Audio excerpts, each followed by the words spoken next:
자, 이번 시간에는 원천납부세액 조정명세서 가산세에 관련되는 내용들 몇 가지 합쳐서 한번 살펴보도록 하겠습니다. 교재는 357페이지고요. 원천납부세액 조정명세서는 앞에서 이미 다 설명드렸던 내용인데 한두 가지만 짚어보고 넘어가겠습니다. 357페이지에 보시면 법인에 귀속되는 원천징수 대상 소득은 이자소득과 집합투자기구로부터 이익 중 투자 신탁의 이익만 원천징수 대상 소득이 됩니다.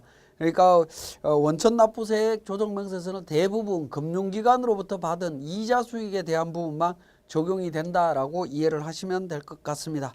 자, 358페이지에 있는 사례 부분은 우리 앞 시간에 앞에서 우리 선납세금 설명드릴 때 이미 다 설명드렸던 내용들입니다.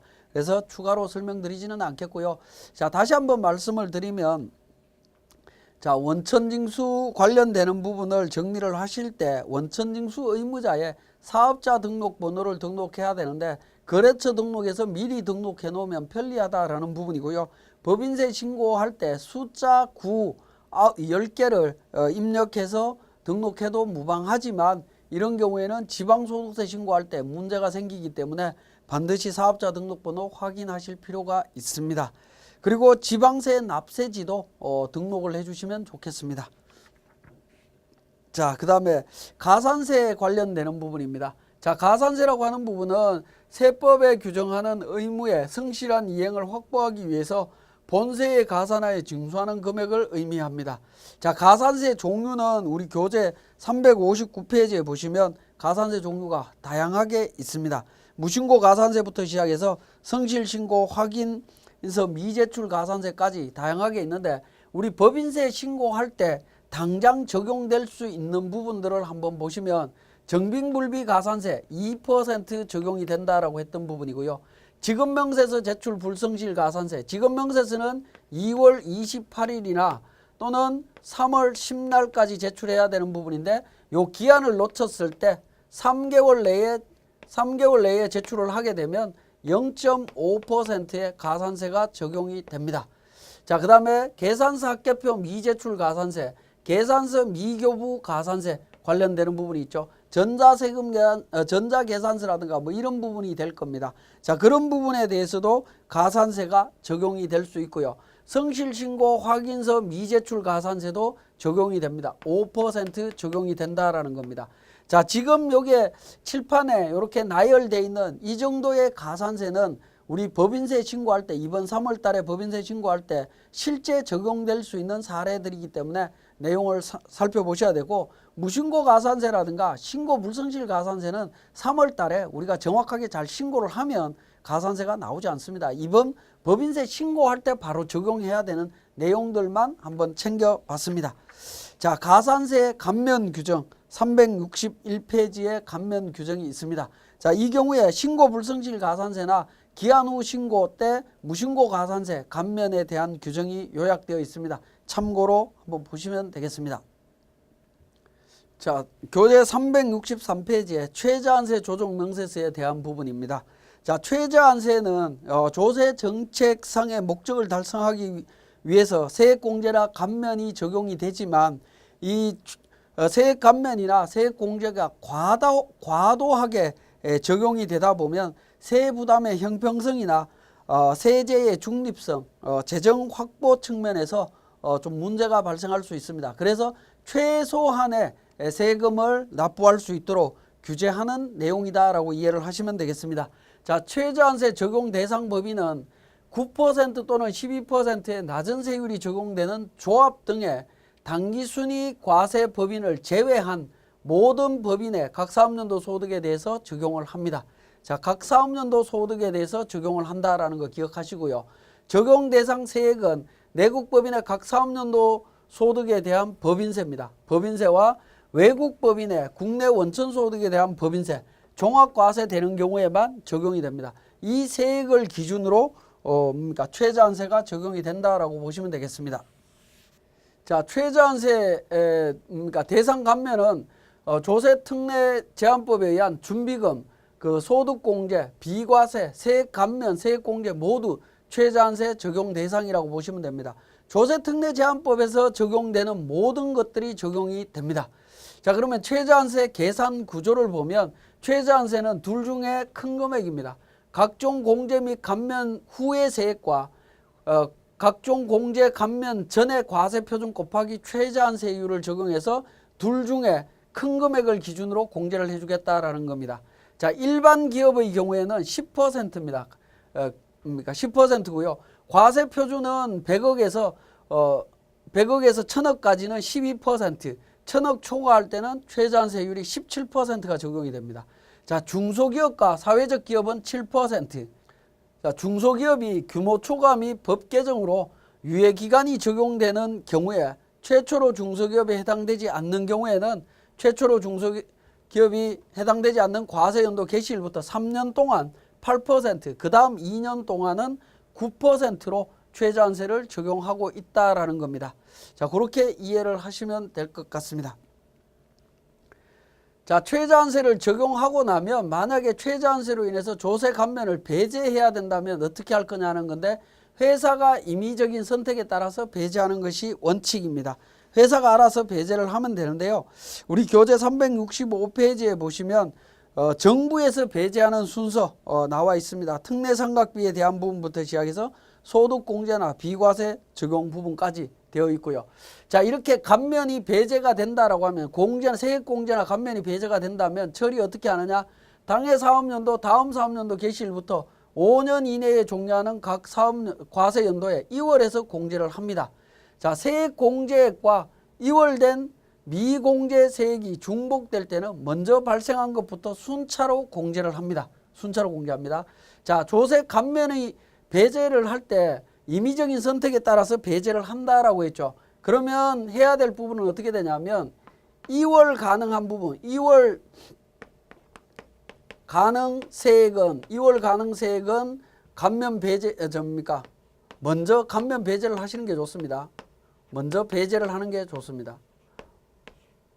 2월이 가능한 부분은 배제를 하고 2월이 안 되는 부분들이 있죠. 2월이 안 되는 부분들은 단기 공제 받는 방식으로 선택을 하시면 됩니다. 이미 선택을 하실 때 어떻게 선택할 거냐는 부분인데 2월이 안 되는 것들은 공제 신청을 하고 2월 되는 것들은 배제 신청을 통해 갖고 최저한세에 맞게 배제를 하시면 될 것 같습니다. 자, 이렇게 이제 최저한세 조정 명세서 설명드렸고요. 이것과 관련해서 우리 세무사랑 프로에서 실제 사용되는 과정들을 살펴보도록 하겠습니다.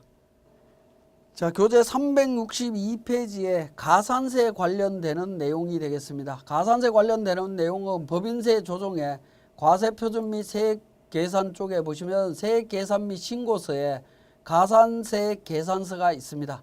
자, 이 계산서 불러오기를 통해서 반영을 해주시면 그러니까 정빙 미수치 금액에 대한 가산세 반영되어 있는 거 확인하실 수 있고요.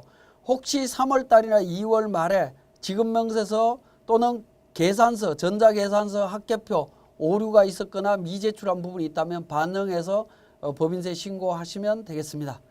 자, 가산세는 이렇게 정리하실 수 있고요. 법인세 과세표준 및 세액조정계산서 작성해서 F12 불러오기를 통해서 작성을 하신 후에 121번, 123번 최저한세 적용 관련되는 감면세액들이 반영되어 있는 것을 확인하실 수 있습니다. 이 감면세액이 있으면 저장하신 후에 최저한세 조정명세서 실행해서 F12 불러오기를 통해서 작성을 합니다.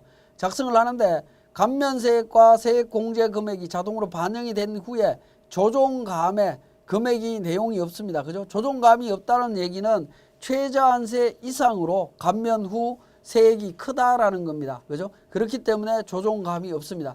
만약에 이 조정감에 대한 내용이 나타난다. 예를 들어서 세액 공제 금액이 예를 들어서 3천만 원이다라고 제가 가정을 해보겠습니다.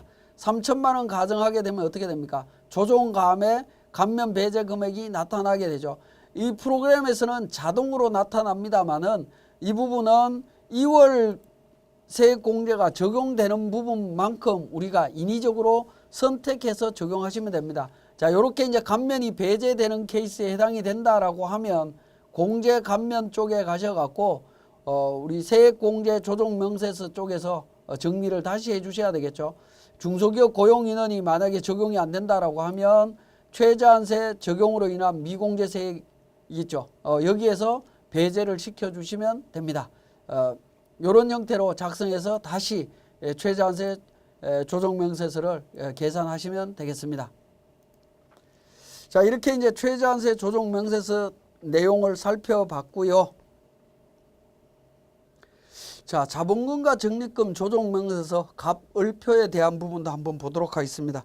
우리 교재 367페이지에 보시면 법인세 과세 표준 및 세액 조정 계산서 작성을 하게 되는데, 이 서식은 조금 이따 다시 우리 세무사랑 프로를 통해서 한번 또 말씀을 드리겠지만 F12 불러오기 기능을 통해서 작성을 하게 됩니다.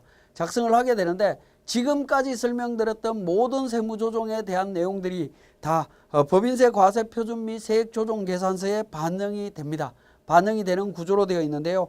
여기에 우리가 이제 추가로 반영되는 내용이 또 있는데, 자본금과 적립금 조정명세서 갑을표에 있는 2월 결손금에 대한 부분입니다. 자, 그 부분을 정리를 해보면 세무조정 사항 중에 유보 금액과 결산서에 반영된 법인세 비용과 실제 과세된 법인세 비용의 차액을 반영해서 세무상 자본을 계산하는 서식이 자본금과 적립금 조정명세서 갑을표가 되겠습니다.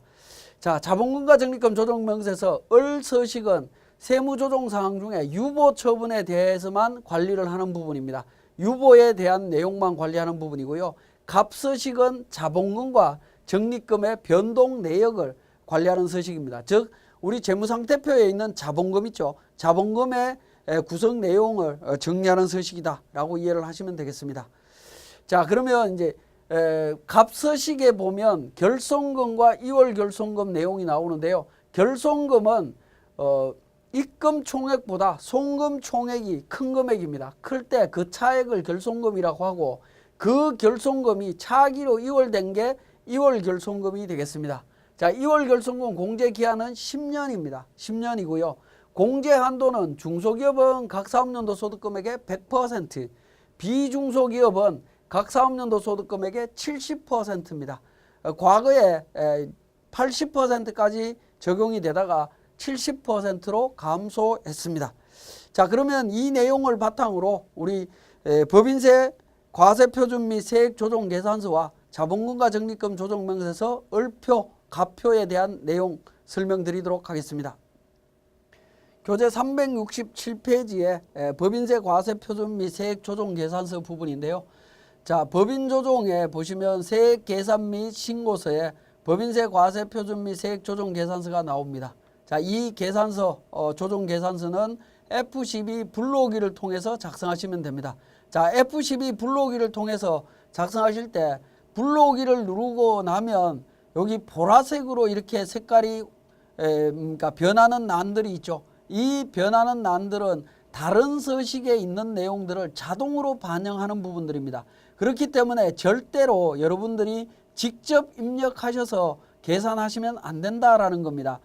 직접 입력하시면 안 된다라는 사실이고요. 그러면 하얀색으로 되어 있는 부분은 입력할 수 있느냐 하는 건데, 하얀색으로 되어 있는 난은 입력하는 난이 아닙니다. 왜냐하면 104번에 있는 차가감 소득금액은 101번, 102번, 103번에 플러스 마이너스 한 금액의 결과치 금액입니다. 각 사업연도 소득금액 107번에 있는 금액은 104번과 105번, 106번에 플러스 마이너스 한 결과치 금액으로 구성이 되어 있습니다. 그래서 별도로 입력할 수 없습니다. 자, 세로 불러오기를 통해서 작성한다라는 걸 강조드리고요.